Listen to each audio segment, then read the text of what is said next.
bida programa ay rated PG. Patnubay at gabay ng magulang ay kailangan sa mga batang manonood. Nagniningning ang mga bituin, bigati na mga isyong ihahain, tutok na sa chikahang dibitin. Megastar Sharon Cuneta, umalma sa mga mapanirang tweets tungkol sa anak na si Casey Concepcion. Claudine Barreto, nagsorry na sa dalawang ground attendants na nakaharap niya. Edu Manzano at Joey De Leon, magsasanib puwersa sa isang bigating game show ng Kapatid Network. Baron Geisler, todo kayod ngayong taon, 5 pelikula, sabay-sabay raw niyang gagawin. Bella Padilla, may bago ng career, tampuhan nila Bibi at Robin, itinanggi. Katrina Halili, idedemanda ang Twitter basher na nagbanta na papatayin siya. At Kian Cipriano, nililigawan ng kapwa mang-aawit na si City. Alex Gonzaga, magbibigay ng kanyang reaksyon. Lunes ang gabi po ngayon mga kapatid, May 21, ito pa rin po siyempre ang inyong Juicy. At bilang buena manong handog para sa ating unang sultada sa linggong ito, ang aking baon ay ang pinagpipistahan pa rin. 3 linggo na ngayon ang enkwentro ng mag-asawang Raymart at Claudine at Mr. Ramon Tulfo. Grabe. Ang pinaka-latest, ang pinakahuli, humingi na ng dispensa si Claudine Barreto sa 2 ground attendants ng Cebu Pac. Ito yung direct na pinakamatinding idininay ni Raymart Santiago noon na walang dapat ipanghingi ng sorry kanyang asawa dahil hindi naman daw pinagmumura at minaltrato. Okay. Ngayon, biglang nabaligtad ang mundo nang hingi ng sorry.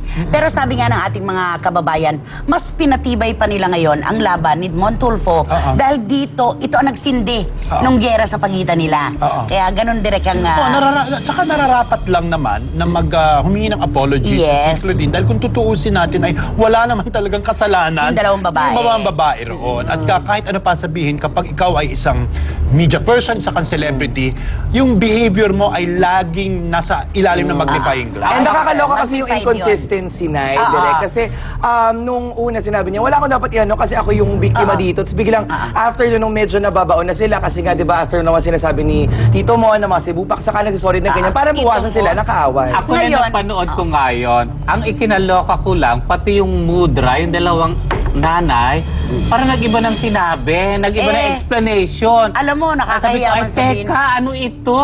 Nung una galit na galit sila, di ba? Pero ano man ang mangyari, kailangan makuha talaga ng mag-asawa yung dalawang babae sa panig nila. Kasi yun ang wawasak sa stand ni Mr. Cole. Pero at least naman, yung sinabi mo siya, Lala, na yung nag-iba yung mga sinabi nila na okay na, at least naman, pinatawad na. So kahit paano, good news pa rin yun, di ba? Pero merong salita yung nanay nung isa sa 2 ground attendants. Artista siya, nakakaiyak siya at any given time, nakakatawa, kaya niyang gawin lahat. Kaya niyang sabihin lahat. Kumbaga, questionable pa rin yung sinseridad. At saka yung verbally na sinasabing sa dalawa, sabi daw ng isang nanay, ay hindi masyado, hindi naman ganun kasakit. Quoted sila on cam, parang mag-deny ang video. Tinext ko tuloy yung nag-i-interview. Ano yan? Bakit ganyan? Ang sagot niya lang sa akin, ha. Shalala, iyan ang buhay. No, tsaka ito lang, siya lala, wag naman natin i-underestimate ang katalinuhan ng mga masa. Huwag naman natin i-underestimate. At kailangan ko lang pong magsalita para sa Cargen. Happy tayo.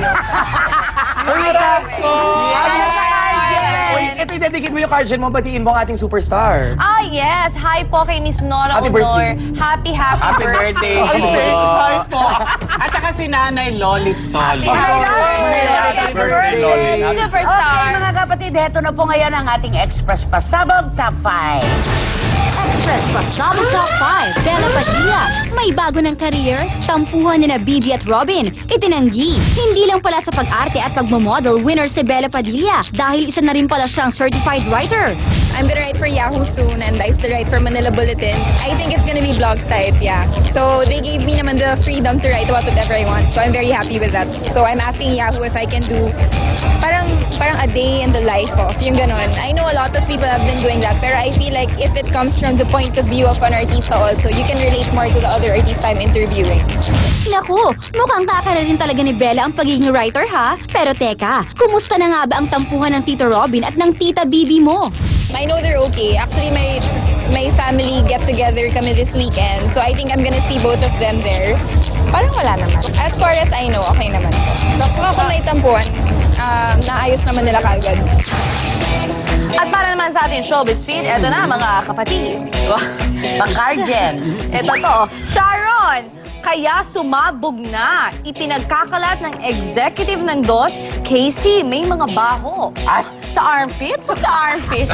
Oo. Hindi. Sulat ni Miss Janice Navidad sa Bulgar. Actually, yun ang binabasa ko ngayon. Ano Ang mga- daw kaya ang motibo ng paninira nito ng network nakasulat executive? talaga. Hindi, kasi meron mga ano, may mga Sharonias. Pangalanan muna natin. Yes. Ang executive Ayokong is- tawagin siyang ehekutibo. Pag ehekutibo, may posisyon sa itaas. Yes. Kapag ikaw ay subordinate, ikaw ay empleyado, paid hack ng kumpanya. Yes, siya si Eric John Salud. So si Eric John nga ay nagtitweet sa mga Sharonias na gusto niyo ba ilabas ko ang baho ng inyong mga idolo, baka ikagulat nyo. Baka hindi nyo kayanin. Baka hindi nyo kayanin. So, doon nagalit si Sharon.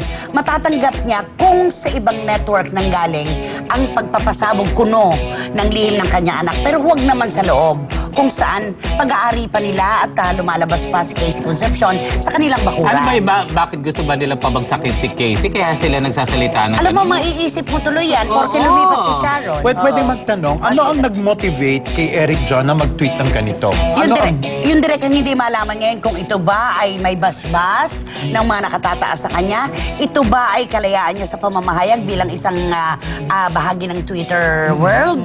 Ano ba talaga ito? Siya ba ay sugo ng mga taong hindi nakabira ng harapan? Sugod. Pwede. Wala na yung mga tweets kasi, sobrang in bad taste. Kasi hindi lang naman si Casey ang contract star ng ABS, pati si Tita Helen Gamboa na tita nila. So, parang di ba... Derek Ramsey. And Derek Ramsey. Kaya syempre, poprotektahan mo yung mga tao sa iyong network, yung mga artista. Eh, syempre, pati kapamilya nila. Kaya nga, di ba kapamilya sila?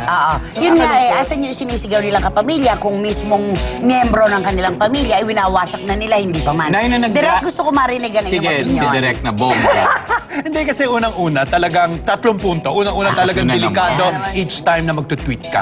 Dapat talagang timbangin mong Responsable. maigi ang mga sinasabi mo dahil ito ay subject to misinterpretation, subject to all forms of interpretation. Ikalawa, bilang isang individual at bilang isang kumakatawan sa isang network, dapat lalo kang maging maingat. Lalo-lalo na kung alam na bahagi ka sa publicity and promotions Tama. machinery PR ng si isang Eric Jan network. doon. O kaya yung element na kailangan mag-ingat ka. At saka, ikatlo, ang nakakalungkot nito ay ang sasagasaan ay sarili ng kapamilya. Yun. Hindi ba? At saka direct, alam mo, sa kaganapang ito, hindi naman si Eric dyan na nasisira lang eh.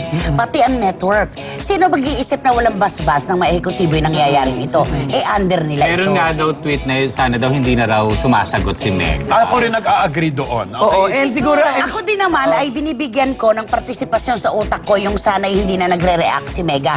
Pero gusto ko na mailagay ang aking katayuan sa isang ina na talagang anak eh. abe, walang ina na tatanggap ng basta na lamang lait-laitin ng Sa ang dami ng kanyang mga anak. Twitter Hindi followers ko na depensa yan. sinasabi na ano, yung tinignan ko sa yung thread, sinasabi kay Casey Concepcion, mag-ingat ka, baka nandiyan na sa likod mo yung ahas na si Eric John Salud. Oh Kasi my nga, God, oh my medyo God. ang tingin nila kay Eric, kasi traitor, kasi sa harap mo, kurari ko si Casey, oh my God, Casey, I love you, I'll promote your movie. No, no, Pero sa likod mo, sinisira ka pala sa Twitter. No, bilang ano lang, being objective, no, sana ma-clarify na maigi Yes, ni Eric oo. John Salud yung stand niya ukoy sa bagay nito. At sana rin naman yung ibang executives okay, ng ABS-CBN ay bigyan linaw din ang posisyon nila ukol sa dilema ito. Para maliwanagan, lalong-lalo na sa isip ni Sharon Cuneta kung ano talaga ang attitude ng network at paningin nila sa isang Casey Concepcion.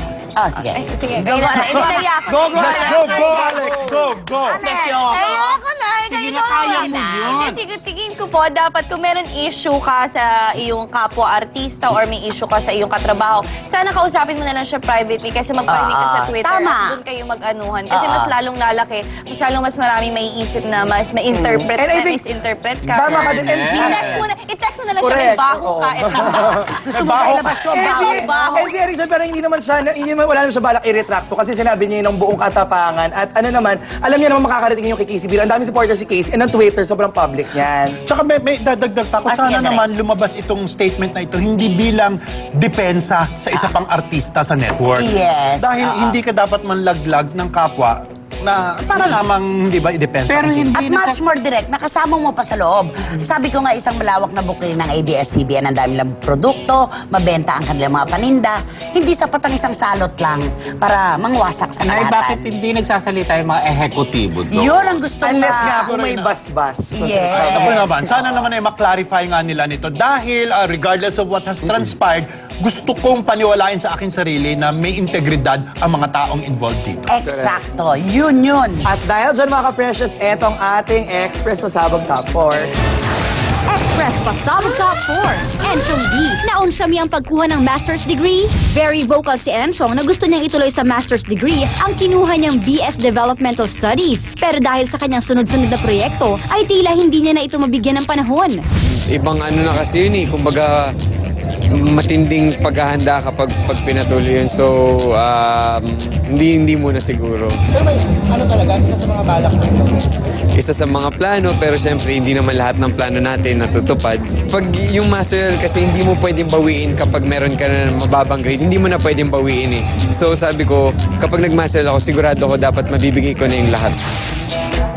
At para naman sa ating showbiz feed, this coming June, Joey De Leon and Edu Manzano will join forces for the first time in hosting Game and Go, a new show on TV5 that promises Sunday buffet ng saya. Sulat sa Pep Alert dahil kakaibang putahe at pakulo. Potahe at pakulo ang niluluto ngayon ng TV5 para sa ating mga kapatid. Kasama din daw dito sina Mr. Ernel Ignacio, Jelly De Belen, and of course, Miss Shalani Soledad Romo. So, nadagdag lang si Joey De Leon. Si Joey. Naku, grabe. Excited. Masaya Edu at to. saka Joey. Kumbaga sa putahe, eto na yung ulam natin. Kompletos May ulam na regalos. natin. At ang nabalitaan ko na parang hindi ata makakasama dito si Miss Tuesday Vargas dahil sa Sunday parang tatlo-tatlo na ata yung show niya. Okay. Siksikan. Pero I think si Pretty Trisha kasama din Yes. dyan. Okay. Naku, kabang-abang yan. Yes. Ice? Okay mga ka-precious, ito mga ating Facebook sender galing kay Celine Batuto. Ayan, Celine Ano? Batuto. Natuto Ayan. na ba si Celine Batuto? Batuto. Ayan. Batuto. Congratulations, Celine. Meron kang gift pack from Juicy. Maglangin lang kayo sa aming Facebook page, Juicy and TV5. Follow us on Twitter at Juicy and TV5 and log into our website, juicyandtv5.com. Ayan, manga. Maraming salamat kay Celine Batuto. Yes. Simula pa lamang po yan mga kapatid dahil Ito ang huling hagupit ng chikahag nagiinig. Todo, hirit sa... Juicy! Susunod, magaling na aktor. Todo kayod, 5 pelikula, sabay-sabay gagawin, controversial actor, planong ipalegalize ang bago niyang pangalan, kapuso actress, hindi magpapakabog, pelikula nila ng kapamilya actor, tuloy na raw. Yan at mas marami pang intriga dito lang sa Juicy. Don't go away, magbabalik ang Juicy dito sa TV5.